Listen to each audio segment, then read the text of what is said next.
Vamos a continuar con la serie de viviendo su palabra, perdón. Y el tema que vamos a ver el día de hoy es la eficacia de la Escritura. Pueden ponerlo igual el tema y el mismo título, la eficacia de la Escritura.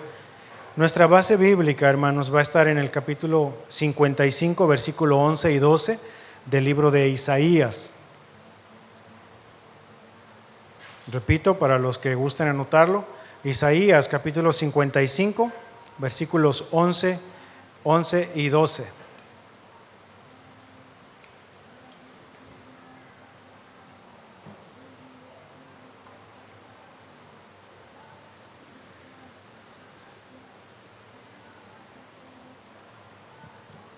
Como comentó hace un momento nuestro hermano Exaín, nuestro hermano Saúl, pastor de la congregación, no pudo estar con nosotros el día de hoy. Lo invitaron a enseñar en la ciudad de La Paz, en la iglesia de La Paz, y digo gracias a Dios por ello. ¿Ya estamos ahí en Isaías? Bueno, pónganle algo para separar, pónganle ahí un separador, pónganle un dedo, porque ahorita nos vamos a ir a otra cita, pero ahorita hablamos de eso. Vamos a orar. Señor, muchas gracias. Tú eres bueno, Señor. Gracias por tu palabra, Señor. Gracias porque tenemos tu palabra, Señor. Palabra profética más segura, Padre, y agradecemos tu fidelidad, tu misericordia, Señor, sobre cada uno de nosotros. Gracias porque tú nos has permitido llegar, Señor, porque nos has permitido apartar este tiempo, Señor, para aprender de ti, Señor, aprender de tu palabra. Muchas gracias, Señor, y sé tú obrando en la vida y en el corazón de cada uno de nosotros, Padre. Muchas gracias, Señor, en el nombre de Jesús. Amén. Muy bien, entonces, vamos a la enseñanza. ¿Cuántos han escuchado el término o cuántos han escuchado la frase que estamos en la era de la comunicación? ¿Cuántos lo han escuchado? ¿Sí? ¿La gran mayoría o nada más los de este lado? ¿Acá de este lado también? ¿Sí o no? Ok.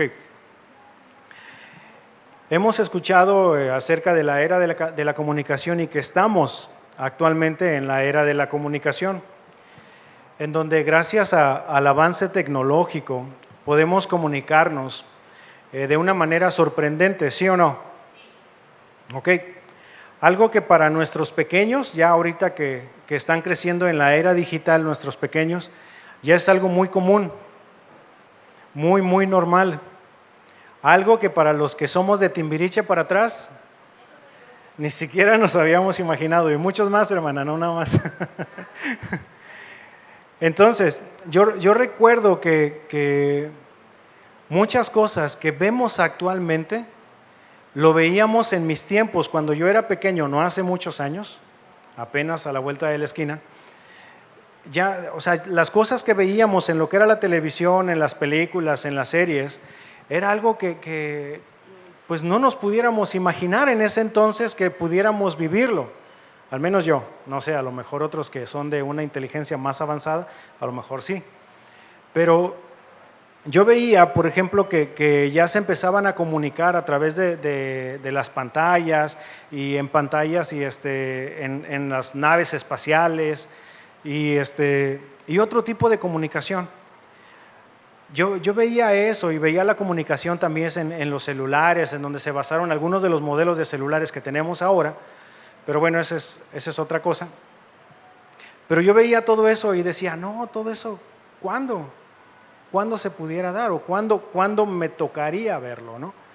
Y se hablaba ahí de los aparatos que ya nos íbamos a empezar a comunicar, que ya no iba a ser necesario tener un aparato fijo en casa, y se hablaba de todo eso. Pero no nos imaginábamos lo que tenemos actualmente, que ahorita ya nos pudiéramos comunicar vía remota, en tiempo real, con alguien al otro lado del mundo. Lo podemos hacer, lo hemos hecho, yo lo he hecho. Y es sorprendente, cosas que no pudiéramos, que no nos hubiéramos imaginado hace algunos años. Y gracias a eso, pues muchas cosas ya son obsoletas, ¿sí? Como Pregunta nada más, ¿quién últimamente de ustedes ha enviado una carta a algún familiar? ¿Alguna carta? ¿Cuándo fue la última vez que enviamos una carta? En papel, así, que le pusimos remitente y emisor y todo eso. ¿Cuándo fue la última vez? Más o menos, ¿qué? ¿Hace 15 años? ¿3 meses? Ah, bueno, ok. Muy bien. Pero la gran mayoría de nosotros ya no lo hemos hecho. Es más, pudiéramos pensar que ni siquiera ya lo consideramos hacer. Ya ni siquiera nos ocurriría, salvo porque tengamos que enviar algún documento importante que tenga que ir firmado y notariado y que sea original, y ya tendríamos que enviar el documento específicamente. Pero así nada más porque quisiéramos saludar a alguien, pues la gran mayoría ya no lo hacemos. Ahora, vámonos un poquito más atrás. Los telegramas, ¿los hemos mandado? Sí los hemos mandado. Yo todavía hace algunos 25 años mandé uno, aproximadamente. Entonces, de una forma general, vemos el avance tecnológico en la comunicación, ¿cierto? Antes nos confiábamos a lo que los instrumentos de comunicación nos decían en su momento. La radio, la televisión, el periódico. Ahorita ya no. Ya no nada más está eso. Ya hay otras fuentes de comunicación por las que podemos ver si la información es correcta o no. ¿Sí me siguen? ¿Hasta ahí estamos bien? Ok. Entonces, cuando nosotros intentamos comunicarnos con alguien, con quien sea, pues de una manera directa e indirecta queremos pasar un mensaje, ¿cierto? De una manera directa o indirecta. Porque, por ejemplo, si nosotros nos quisiéramos comunicar con alguien de los que no pudieron venir el día de hoy a la reunión, les mandaríamos un mensaje, ¿no? Hola, ¿cómo estás? Normalmente. Hola, ¿cómo estás? Bien, gracias. Oye, no, pues ¿cómo has estado? ¿Hay algo que te podamos ayudar? Algo así por el estilo. De una manera directa estamos preguntando ¿cómo está? ¿Cómo está la persona? Pero de una manera indirecta, ¿qué es lo que estamos expresando? Ayúdenme con eso. De una manera indirecta, ¿qué es lo que pudiéramos estar expresando así? ¿Que nos importa la otra persona? ¿Que estamos preocupados por ella, por él? Y que nos gustaría saber, nos gustaría, si no se puede, ¿no? La razón del por qué no pudo estar en la reunión anterior o en esta reunión, ¿sí? Entonces, cuando eso se da, nosotros estamos mostrando preocupación por la otra persona. Eso es lo que tratamos normalmente de hacer cuando estamos comunicándonos con alguien, cosa que a veces no sucede, dicho sea de paso, pero eso es otra historia. Ahora, un detalle que se encontró en esta era digital de comunicación es precisamente que la comunicación eficaz ha ido en decadencia. ¿Cómo ven eso? Y ahora, donde se supone que la comunicación debería estar mejor, la realidad es de que la comunicación eficaz no se ha dado o no ha fructificado. Al contrario, ha ido decayendo un poco más. ¿A qué se pudiera deber esto? Muchas cosas. Porque no nos gusta comunicarnos, porque no nos expresamos correctamente. Maestra, ¿cuántas faltas de ortografía luego andamos encontrando en publicaciones? ¿Sí? Que luego mi esposa también es muy detallista ahí en lo que son las faltas de ortografía. Y luego dice, ay, nomás me da cáncer luego nomás de ver este tipo de... Es una hipérbole, ¿no? Pero al final de cuentas, muchas cosas suceden de esa manera. Porque no nos gusta expresarnos, no nos expresamos correctamente, o esperamos que la otra persona adivine qué es lo que queremos hacer o qué es lo que nos gustaría que suceda. Cuando la realidad es de que la comunicación efectiva sucede cuando la información es correcta, cuando la información es veraz, cuando las solicitudes son correctas, cuando los propósitos son correctos y van de acuerdo a lo que esperamos de la otra persona. Ejemplo, si nosotros damos una indicación a un pequeño de 5 años, no le vamos a decir, ven y arréglame este motor de 4 cilindros, ¿verdad que no? Sino le vamos a pedir a lo mejor que nos ayude a poner el mantel de la mesa. ¿Estamos? O sea, más o menos ejemplificando. Entonces, eso es lo que sucede. Ahora, dentro también de lo que nosotros conocemos ahora como redes sociales, que tenemos un montón de amigos. Dentro de esos famosos amigos, a veces, aquellos amigos que tenemos ahí en las redes sociales, nos los andamos encontrando ahí en el súper o nos los andamos encontrando en la calle. Pero esos famosos amigos a veces ni te saludan o a veces te sacan la vuelta. Lo cual no son amigos. ¿Estamos de acuerdo? Por lo tanto, no creo que podamos tener una información eficaz con ese tipo de contactos que tenemos.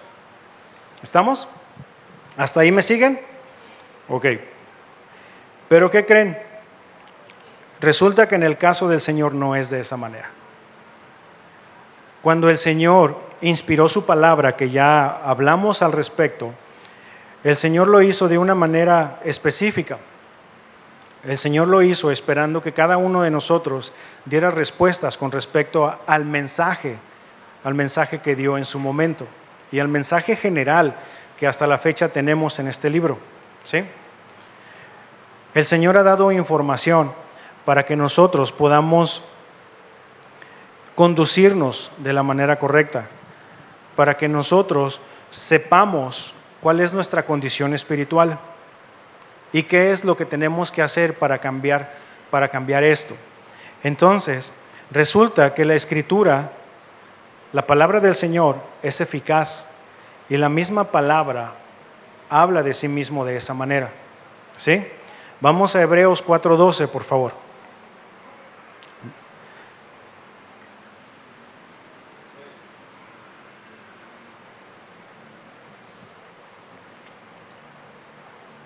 Hebreos 4:12, y dice de la siguiente manera: porque la palabra de Dios es viva y eficaz y más cortante que toda espada de 2 filos, y penetra hasta partir el alma y el espíritu, las coyunturas y los tuétanos, y discierne los pensamientos y las intenciones del corazón.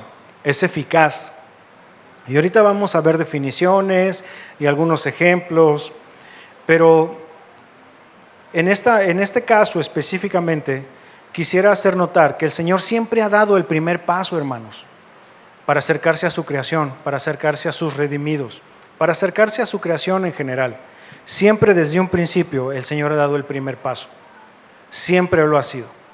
Si nosotros nos vamos desde la creación, desde el momento en que creó a Adán y a Eva, les dio indicaciones específicas de qué era lo que sí podían hacer y no podían hacer desde un principio. ¿Sí? Posteriormente viene lo que ya sabemos la gran mayoría. Adán y Eva simplemente rechazaron, no tomaron como válida la palabra de Dios, y pues aquí estamos todos. Y muchos piensan, no, pero es que para defender su incredulidad o su rechazo hacia la palabra, muchos dicen, no, pero es que, ¿cómo es que pudo haber sido ese castigo tan severo en contra de Adán y Eva? Y si analizamos con respecto a la Escritura, si esto fue tan severo, nada más tratemos de dimensionar un poquito. El Señor les dio todo. ¿Quién es el Señor? El creador de los cielos y de la tierra. El Todopoderoso. Les dio libertad de que pudieran hacer y solamente les puso un límite. Solamente eso. Pero Él es dueño de todo. ¿Tenía el derecho o no de poner un límite? Claro que sí. Claro que sí. Tenía todo el derecho y lo sigue teniendo. Simplemente lo echaron por tierra la palabra del Señor, tomándolo como mentiroso. ¿Sí? Imagínense un hombre o creación de barro, del polvo, y que todavía tome de esa manera la palabra del Señor Y aún así el Señor, cuando ejecutó su sentencia, no se hizo en ese momento, todavía tuvo un tiempo de misericordia con él. Es el Señor y el creador de todo. Entonces, cuando alguien llegue con ese argumento con cada uno de ustedes, contéstele de esa manera. El Señor, creador de todo, de los cielos y de la tierra y de nosotros mismos, y que venga y te ponga un límite y tú no quieras obedecer, y aún así dices que es muy severo. Entonces, ahí lo dejamos. Entonces, el Señor dio una indicación, no hizo caso el hombre. ¿Y qué fue lo que hizo el Señor? Vino y lo buscó, aun cuando el Señor ya sabía lo que Adán había hecho. Vino y lo buscó. ¿Qué fue lo que le preguntó? ¿Dónde estás? Adán, ¿dónde estás? ¿Qué es lo que pasó? ¿Y quién te enseñó que estabas desnudo? ¿Ok? Y si ustedes revisan los grandes acercamientos que el Señor tuvo con muchos de los hombres en la Escritura, fueron estando solos. Revísenlo. Y ahí luego platicamos al respecto. Pero y entonces, ¿a dónde vamos con todo esto? Siempre el Señor ha dado el primer paso, siempre ha dado el Señor la iniciativa, siempre el Señor ha buscado el hacer las paces con su creación, a recuperar lo que se había perdido. Entonces, en la palabra podemos encontrar un mensaje específico con respecto a nuestra naturaleza, a nuestro inicio como humanidad, pero también a nuestra condición espiritual y a la forma en que nos podemos relacionar con Él. Pero también, debido a nuestra condición espiritual, ¿cuál es o cuál sería la consecuencia de rehusar el mensaje de la salvación? Todo eso lo encontramos en la Escritura, hermanos. Y en la definición de la palabra eficaz, de donde estamos ahorita, en Hebreos 4:12, describe la palabra de Dios como eficaz, esto es, llena de poder para conseguir resultados. Esa es una definición del diccionario Vine. Llena de poder para conseguir resultados. Y esa misma palabra se utiliza en 1 Corintios 16:9, donde el apóstol Pablo habla con respecto a una puerta eficaz que se abrió para poder compartir el evangelio, ¿sí? Pero también la utilizan en Filemón, donde hablan acerca de la fe de este hombre, ¿sí? de la fe. Y este hombre estaba diciéndoles cuál era la eficacia de la fe de Filemón. ¿Ok? Entonces, es llena de poder para conseguir resultados. Esa es la definición de la palabra eficaz. Y en un momento más vamos a ver cuál es la raíz en el lenguaje hebreo, pero eso ahorita lo vamos a ver en un momento. Entonces, les voy a pedir por favor que nos vayamos ahora sí al libro de Isaías. Y vamos con el desarrollo del pasaje.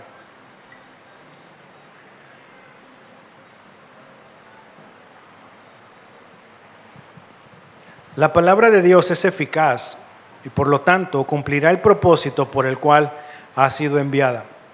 Síganme por favor con la vista.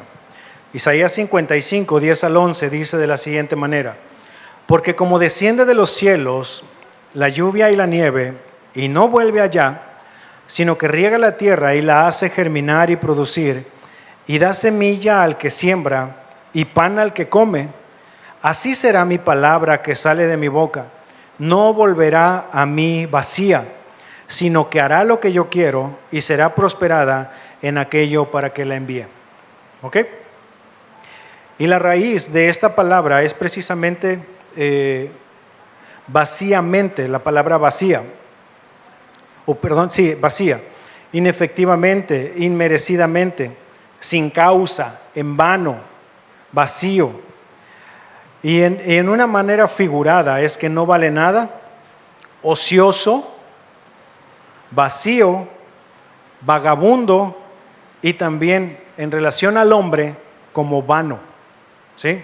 En relación al hombre como vano, ¿sí? Por favor no olviden eso porque ahorita vamos a retomar esa definición. Esa es la raíz de esta palabra, la raíz de la palabra vacía. Pero estamos de acuerdo que ese no es el caso de la palabra del Señor, que no volverá a mí vacía. Bueno, la lluvia y la nieve, hermanos, son parte de un proceso cíclico del agua. Es lo que se necesita para poder regar la tierra. El Señor está utilizando este símil para referirse a su palabra. La lluvia y la nieve, ¿de dónde vienen? ¿De dónde vienen? De arriba, del cielo, ¿cierto? Ok, no olviden eso. ¿Y cuál es la función? Regar la tierra, producir, que la semilla produzca, que la tierra produzca. ¿Sí? Ahí viene la raíz de la alimentación, hermanos. Ahí vienen los pastos, ahí viene todo lo que se produce en la tierra para dar alimento. Hace algunos años, hace yo creo un par de años, mis padres están en un lugar muy al norte en Estados Unidos y en los tiempos de invierno es mucha la cantidad de nieve que cae en esa zona en donde están ellos. Y hubo un invierno hace no muchos años, yo creo que hace un par de años o 3 años más o menos, que los agricultores en esa zona, porque hay unos campos muy grandes, muy grandes de cultivo, donde cultivan entre muchas otras cosas maíz y papa, es lo que más siembran en esa zona. Y los cultivos son grandes, son enormes. Y hubo un año, repito, en donde casi no nevó, hizo frío, pero casi no nevó. Entonces los agricultores estaban preocupados, porque a pesar de todas las adversidades que pueda hacer con la nieve, porque no crean que la nieve es como se ve en las películas, ¿sí? Hay cosas, vamos a llamarlo de una manera sencilla, hay algunas adversidades que pudiéramos tener cuando hay mucha nieve, que probablemente para nosotros no lo habremos considerado por la zona en la que vivimos. Pero cuando llega a caer mucha nieve, es tanta la cantidad que a veces cubre los carros completamente. Luego no encuentras el carro en donde está estacionado. O a la hora de salir de tu casa, no puedes salir porque la nieve cubre el camino. Entonces tienes que palear la nieve, tienes que hacerte camino, abrir espacio. Los caminos se cierran por esto mismo de la nieve. Se cancela escuela, se cancela trabajo y muchas otras cosas que son como adversidades por esto. Sin embargo, aún a pesar de todas estas inclemencias, los agricultores estaban preocupados porque no había caído la cantidad de nieve necesaria para cuidar los cultivos o para cuidar el agua en verano. Es decir, las lagunas, los ríos y todo lo que hay allá que son fuentes de agua para poder abastecer los cultivos, no había caído suficiente y estaban preocupados. ¿Por qué? Porque sus cultivos tal vez no iban a tener el mismo fruto, no iban a tener la misma calidad y algunas otras cosas que tenían que hacer. ¿Estamos? ¿Sí me siguen hasta ahí? Entonces, es importante la lluvia y la nieve. Aquí nosotros vemos en el desierto, hermanos, después de que cae la lluvia, luego empiezan a brotar flores por todos lados. Empezamos a ver ya más verde el camino, vemos más verde por ahí los cerros y hasta nos da gusto, ¿sí o no? Apreciamos mucho la nieve, el agua aquí, la lluvia. No, hombre, si cayera nieve aquí sería un buen cotorreo, pero bueno. Entonces, el punto principal es, los necesitamos, son necesarios para la tierra. Y en nuestra vida espiritual es necesario, hermanos, que nosotros busquemos el alimento espiritual que viene de arriba, que es la palabra de Dios. Es importante, es necesaria, hermanos. Y Dios compara su palabra con la lluvia y la nieve, porque al igual que las precipitaciones, la palabra de Dios siempre cumple sus buenos propósitos. Al momento de que cae el agua y empieza a germinar la semilla, ya cumplió su propósito el agua, ¿cierto? Ya lo cumplió, ya está ahí el brote, ya está todo reverdecido, ya está todo de otro color, ya cumplió ese propósito. Y ahí mismo en Isaías, nada más que unos versículos arribita, dicen en los versículos 1 y 2, es una invitación a todos los sedientos, venid a las aguas, venid a las aguas, y los que no tienen dinero, venid, comprad y comed. Venid, comprad sin dinero y sin precio vino y leche. ¿Por qué gastáis el dinero en lo que no es pan y vuestro trabajo en lo que no sacia? Oídme atentamente y comed del bien, y se deleitará vuestra alma con grosura. Ahí viene una invitación de parte del Señor. Acérquense a la palabra.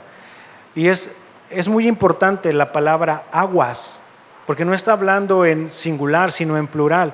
¿Y esto a qué se refiere? A muchos, en abundancia, muchas aguas. ¿Sí?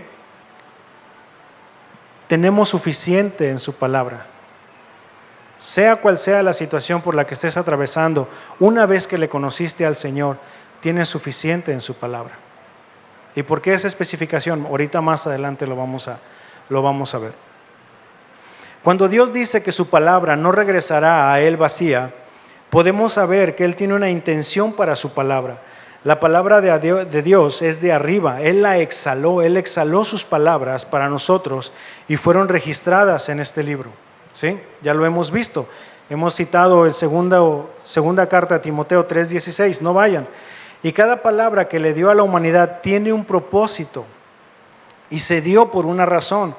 Así como la lluvia y la nieve, las palabras de Dios dan vida. Vamos a Juan, por favor. Vamos al Evangelio de Juan. Ayúdenme con esto. Capítulo 6, versículo 63, por favor.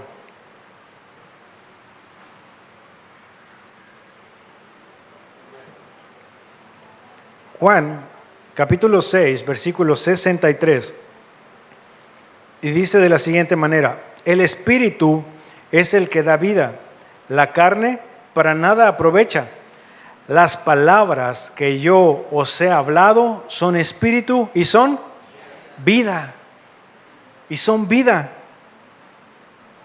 Son vida y son palabras del mismo Señor Jesús. Entonces, esa palabra, las palabras de Dios dan vida y producen buenos frutos en nuestras vidas. Eso es lo que van a producir, buenos frutos.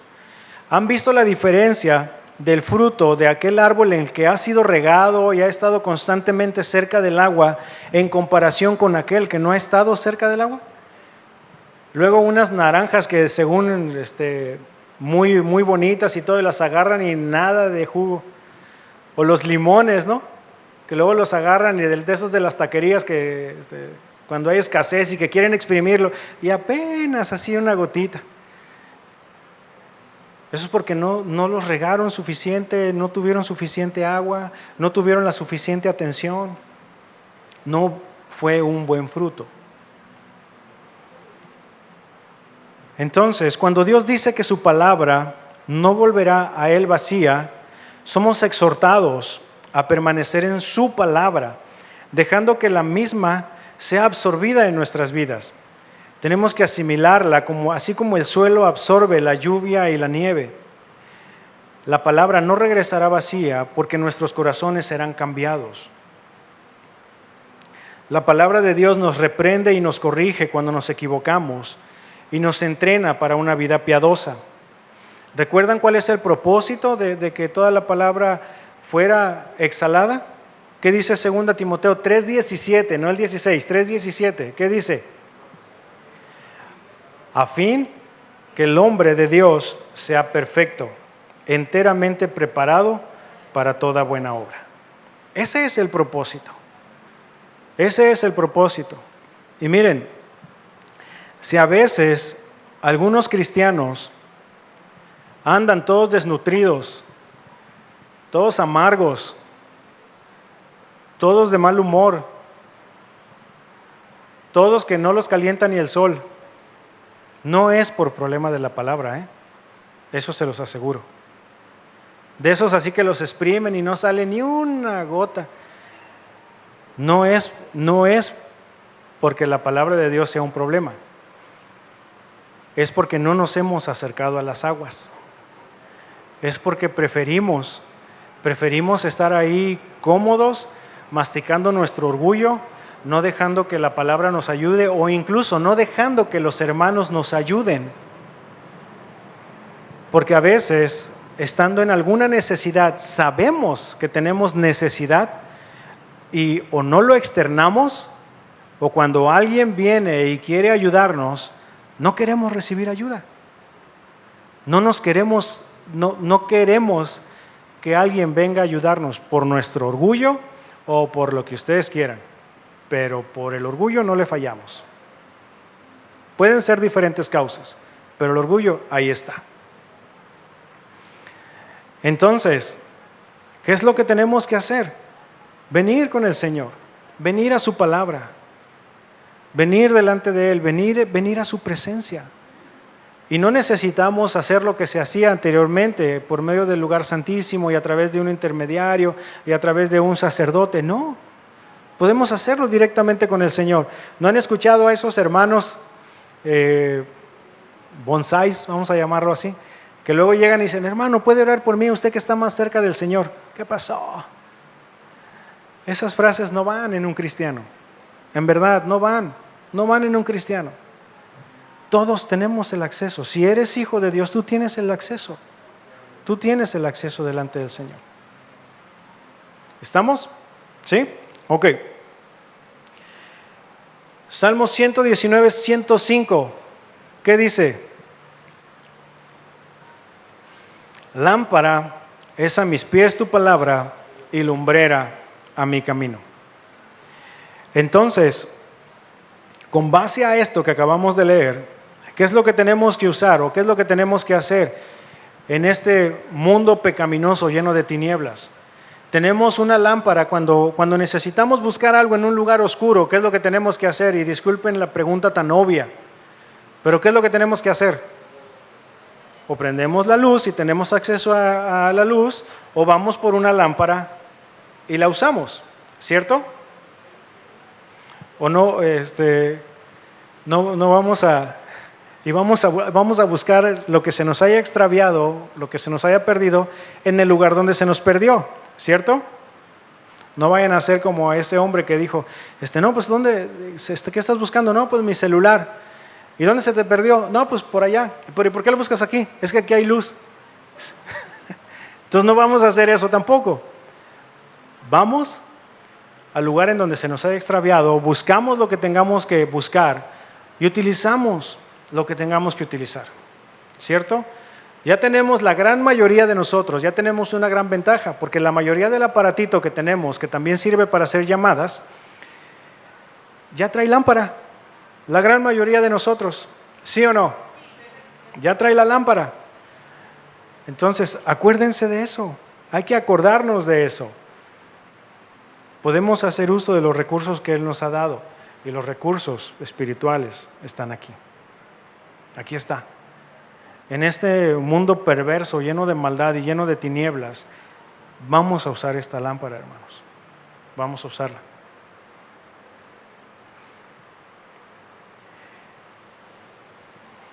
Lo que Él desea, la palabra de Dios siempre logrará lo que el Señor desea. Bien sea enseñando, corrigiendo, entrenando, guiándonos a Él, pero ¿qué crees? También revelando tu pecado. También ahí va a estar la palabra del Señor. También nos va a exhortar y también nos va a dar unos buenos guamazos cuando necesitemos recibirlos. También nos va a mostrar nuestro pecado o cualquier otro propósito bueno y provechoso. Y hablando de pecado, todos somos pecadores, hermanos, de una u otra manera. Ya no estamos bajo la condenación del pecado. Y ya no estamos bajo ese yugo, ¿sí? Si alguno quiere permanecer atado a eso ya es otra cosa. Pero ya no gobierna sobre nosotros. Ya no debería gobernar. Al momento de que tú cometes un pecado y sabes que no tenías que haber hecho eso, tú te estás dando cuenta que Él no gobierna. ¿Por qué? Porque tú quieres hacer lo que Dios quiere que tú hagas. ¿Sí? Entonces dices, chin, otra vez la regué. No tenía que haber hecho eso, no tenía que haber dado esas respuestas. No tenía que darle rienda suelta a mi lengua y a muchas otras cosas. ¿Sí? Ahí es en donde está esa lucha constante. Pero si no tienes esa lucha, hermanos, bueno, hay que revisar nuestra fe. Vamos a recordar el significado de vacía. En una manera figurada es que no vale nada, ocioso, vacío, vagabundo, y con respecto al hombre, vano. Este recordatorio es nada más para contrastar la naturaleza del hombre con la Escritura. Dijimos que la Escritura no iba a regresar de esa manera, ¿cierto? No iba a regresar vacía, no era en vano, sino que iba a cumplir su propósito. Y entonces, vamos a Isaías, por favor. Vamos a regresarnos a Isaías, pero vámonos a partir del versículo 6.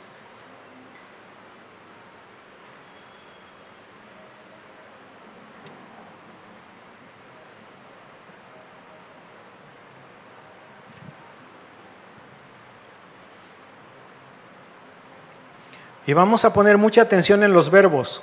Todos sabemos lo que es un verbo, ¿verdad? Es una acción. Bueno, vamos a poner atención en los verbos específicamente en este pasaje. Dice la palabra del Señor: buscad a Jehová mientras pueda ser hallado, llamadle en tanto que está cercano.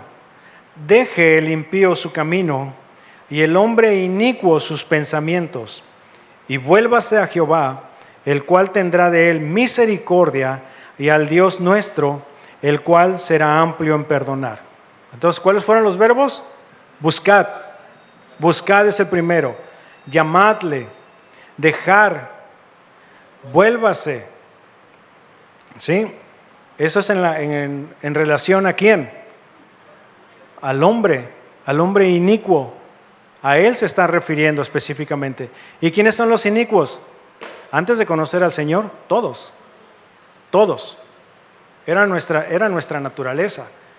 Antes de venir delante del Señor, era nuestra naturaleza. Entonces, si el Señor está haciendo esta invitación, es porque en realidad nuestra naturaleza era esa.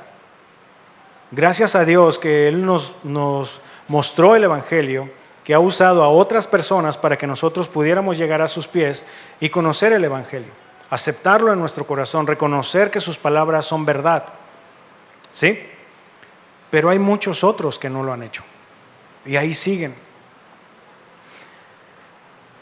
Siempre la invitación ha estado ahí. ¿Se acuerdan cuando les hablé al principio de que había mensajes directos e indirectos? Bueno, en esta ocasión estamos viendo el mensaje indirecto de que todos somos pecadores.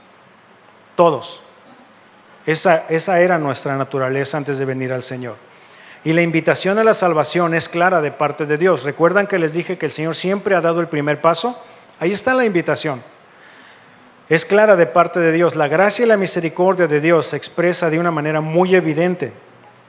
Esta invitación es para aquellos hombres vanos, impíos, porque esa era nuestra condición natural antes de venir al Señor, y hay muchos que ahí siguen. Y yo les voy a hacer una pregunta. Dijimos que cuando cae la nieve, cae la lluvia y da fruto, y viene la floración y viene toda esta respuesta natural. Entonces, si la palabra del Señor es expuesta y el hombre o la mujer rechaza la palabra de Dios, ¿dio fruto? ¿Sí o no? ¿Sí o no? Los veo como que están... Bueno, estamos hablando en principio básico de que la palabra de Dios es eficaz. ¿Sí o no? Bueno, la palabra de Dios es eficaz y siempre va a dar fruto. Ahora les vuelvo a preguntar, en este caso de que si alguien rechaza el Evangelio, ¿la palabra de Dios sigue siendo eficaz? ¿Sí o no? Sí, definitivamente sigue siendo eficaz. ¿Por qué? Porque la Escritura nos muestra cuál es nuestra condición espiritual. ¿Sí? La Escritura nos muestra cuál es nuestra condición espiritual y qué es lo que va a pasar si tú decides permanecer en esa condición. Es decir, la Escritura tiene la advertencia Si la persona no quiere aceptar el Evangelio, está rechazando deliberadamente el mensaje de salvación, aún así la palabra de Dios no pierde eficacia. ¿Por qué? Porque está establecido que la muerte del pecado, que la paga del pecado es muerte. Nadie va a poder venir delante del Señor y decir, es que yo no sabía. Porque tenemos la Escritura, y para aquel que no quiera reconocer la Escritura, está su conciencia. ¿Sí? Entonces, vámonos por favor a Romanos capítulo 3. La palabra de Dios no pierde eficacia si el hombre no acepta el mensaje de salvación. Cumple perfectamente el propósito porque la Escritura establece que no hay justo ni aún uno y que la paga del pecado es muerte. Romanos capítulo 3, versículo 10. ¿Ya estamos ahí? Como está escrito, y esta es una cita a Salmos. Romanos capítulo 3, 10. Como está escrito, no hay justo ni aún uno, no hay quien entienda, no hay quien busque a Dios.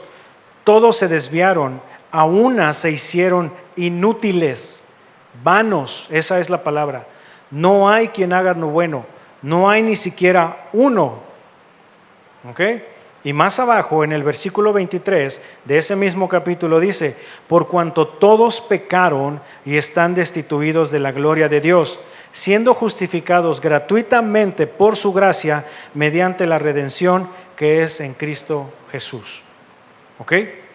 Entonces, nuevamente, si nosotros nos quedamos desnutridos y bonsáis, es porque no nos acercamos a la fuente de vida. Lo mismo sucede con aquellos hombres y mujeres que rechazan de una manera deliberada el mensaje de salvación. No es porque la Escritura no sea eficaz y no sea capaz de salvarles. Sí lo es, ahí está, si ellos se acercan de una manera genuina. Y la Escritura establece cuál es el propósito: darte a conocer tu condición espiritual. ¿Estamos? ¿Sí? Entonces, en Juan, capítulo 6, versículo 64, yo se los leo, cuando está hablando el Señor de que las palabras son vida, después viene este versículo, pero hay algunos de vosotros que no creen, Y viene ahí la información, porque Jesús sabía desde el principio quiénes eran los que no creían y quién le había de entregar. ¿Ok? No creen, están rechazando de una manera deliberada. Ahora,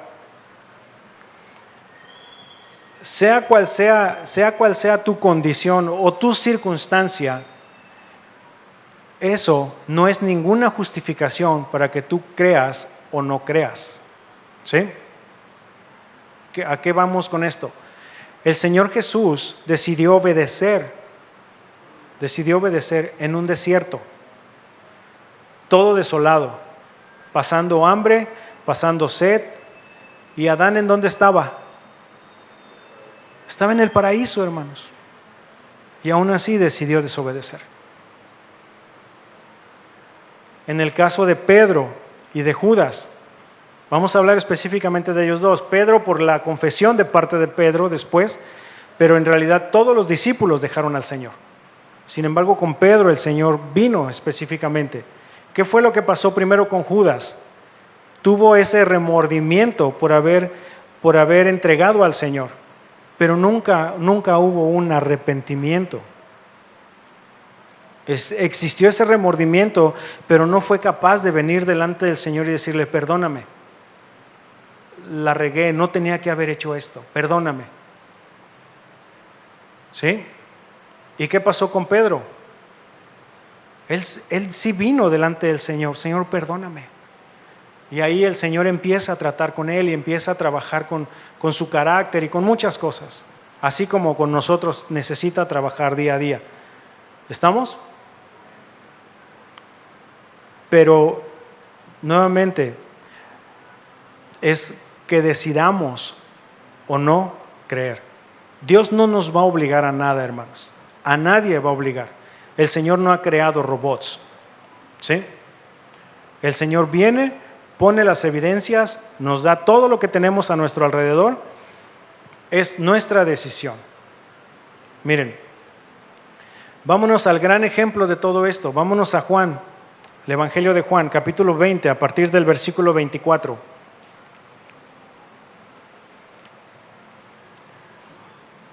¿A quién le achacamos ese famoso dicho, hasta no ver, no creer? ¿A quién? A Tomás. ¿Cómo dicen? Yo como Santo Tomás, hasta no ver, no creer, ¿verdad? Bueno, vamos a ver qué pasó con Tomás. Vamos a ver.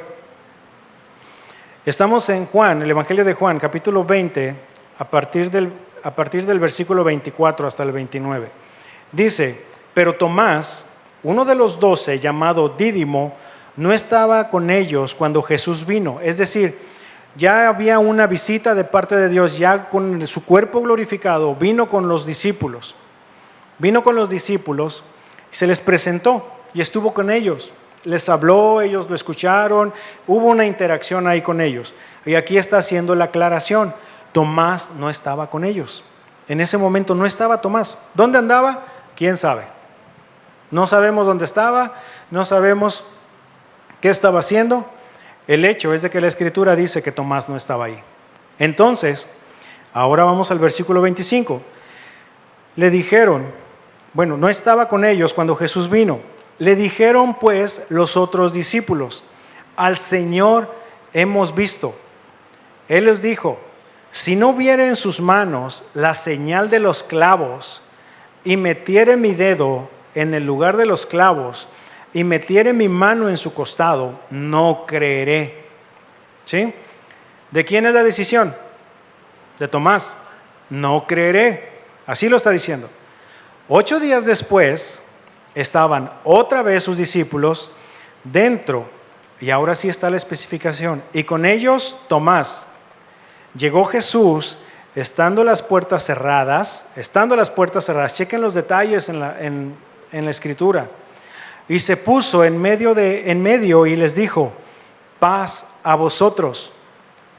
Luego dijo a Tomás, fíjense con quién fue directamente, ven incrédulo, ven. Pon aquí tu dedo y mira mis manos y acerca tu mano y métela en mi costado y no seas, ¿cómo? Incrédulo, sino creyente. Entonces Tomás respondió y le dijo, Señor mío y Dios mío. Jesús le dijo, porque me has visto, Tomás, creíste. Bienaventurados los que no vieron y creyeron. Entonces, ahí es en donde Tomás vino a hacer la mayor declaración de la deidad de Cristo en los evangelios. Esa es la mayor declaración de la deidad de Cristo en los evangelios. Porque Él está diciendo, Señor mío y Dios mío, Elohim, le está diciendo. El poderoso, tú eres mi Dios. ¿Sí? Y cuando lleguen aquellos que llegan a hacer las visitas los sábados y que dicen que el Señor Jesús no era Dios, léanle este capítulo, léanle este pasaje. ¿Qué es lo que está diciendo Tomás? Señor mío y Dios mío. ¿Sí? Entonces, Elohim le está diciendo. Es la máxima expresión en los evangelios, en estos libros, en los evangelios, que hacen con respecto a la deidad de Dios, la deidad de Cristo. Y miren, la gran mayoría de nosotros, con respecto a nuestras cicatrices, a nuestras heridas, tratamos de borrárnoslas, ¿sí o no? No queremos tener marcas en nuestro cuerpo. No queremos tenerlas, ahí andamos comprando ahí que las pomaditas y que las cremitas y que muchas cosas, cosméticos y que para ocultar imperfecciones. Y está bien, no hay ningún problema. Sin embargo, se dan cuenta que el Señor, de una manera deliberada, en su cuerpo glorificado, quiso dejarse estas marcas? ¿Por qué? No sé. A lo mejor para que cuando estemos delante de su presencia podamos revelar, podamos exaltar, así como lo está haciendo Tomás: Señor mío y Dios mío, tú eres el que murió por mí. De una manera deliberada, hermanos, el Señor Jesús quiso hacerlo de esa manera. Y ahí vamos a ver las evidencias de que Él murió por nosotros. Pero mientras tanto, esa bienaventuranza que acabamos de leer, bienaventurados los que no vieron y creyeron,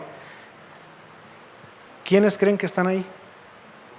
Nosotros estamos ahí porque no lo hemos visto.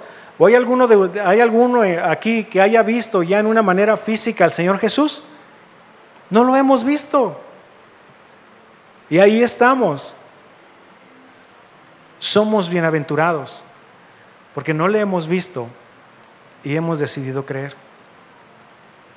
Es una responsabilidad propia, hermanos. O lo reconocemos o lo rechazamos. Jesús mostró las evidencias. Tomás creyó. Nunca fue obligado. Tenemos responsabilidad en nuestra toma de decisiones. Mucha responsabilidad. ¿Ok? Ahora, dentro de esas responsabilidades también viene lo que es hacer nuestro trabajo. Precisamente porque la palabra de Dios es eficaz, tenemos la responsabilidad de compartir el Evangelio. ¿Se acuerdan de que necesitamos tener información y comunicación eficaz? ¿Recuerdan que les comenté al principio? Y que la otra persona no es adivina. ¿Sí? Y eso va en todas las relaciones, empezando desde el matrimonio. Pero la otra persona no es adivina, ni el hombre ni la mujer. Si algo necesitamos o si algo queremos, lo tenemos que expresar, ¿cierto? ¿Sí? ¿Sí o no? ¿Sí, hermanas? ¿Sí? Ok, si algo necesitamos, lo vamos a expresar. ¿Sí? Si algo nos incomoda, lo vamos a expresar. ¿Sí, hermanas? A ver, como que no escucho a todas las hermanas. ¿Sí, hermanas? Ok. Ustedes saben por qué hago este énfasis, ¿verdad? ¿Sí o no? Sí, ok. Entonces, ahí le vamos a dejar, ya no vamos a ahondar más en eso. Entonces, también aplica para el Evangelio, hermanos. También aplica para el Evangelio. Porque por ahí en algún momento surgió el pensamiento errado de que tenemos que predicar el Evangelio con nuestra conducta y nuestra actitud. Está bien, pero no. El Evangelio se tiene que transmitir con palabras y tiene que ser un mensaje claro, hermanos. Entendemos y es necesario que nuestra conducta y nuestra actitud no estorbe con el mensaje de la salvación. ¿Sí? No estorbe, porque a veces no tenemos la autoridad para poder predicar el Evangelio por nuestra forma de actuar.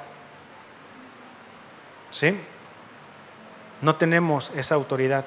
Y no porque el problema sea en el Evangelio, porque el Evangelio es autoridad, ya trae su dosis de autoridad porque es palabra de Dios. ¿Sí? Pero a veces, tristemente, nuestra forma de actuar o nuestra forma de conducirnos estorba eso. ¿Sí? ¿Y cómo oirán si nadie les predica? ¿Sí?